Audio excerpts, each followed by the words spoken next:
স্বার্থপর এই দুনিয়া, খোদার কসম কারোর জন্য থামে না, বড় স্বার্থপর। হ্যাঁ, যেদিন বাপের জানাজা পড়ে, যেদিন বাপের লাশ কবরে দাফন করে, সেদিনও বংশধর সন্তান ছেলে মেয়ে ঘন্টা খানিক 2-4 ঘন্টা কাইন্দা কাটটা হইল, রাতের বেলা ঠিকই ভাত খায়। হ্যাঁ, পাশের ঘর থেকে খানা আনে, ওরা ঠিকই খায়। স্বার্থপর দুনিয়া থামে না রে ভাই, থামে না দুনিয়া। ওই জন্য আমাদের কারোর জন্য থামবে না। তুমি আমি মরে গেলে শেষ। আবারও বলছি কথা, আমি মরে গেলে এরপরে পৃথিবী যত আধুনিকে হোক না কেন, আমার কি কথা বুঝছিনি? আমি মরার পরে যদি সবার ঘর স্বর্ণের বাড়ি হয়ে যায় তো আমার লাভ হইল কি?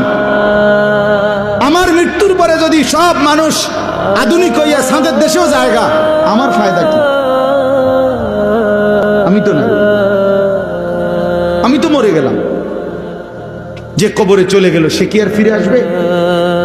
আল্লাহ আমাদেরকে বুঝ দান করেন।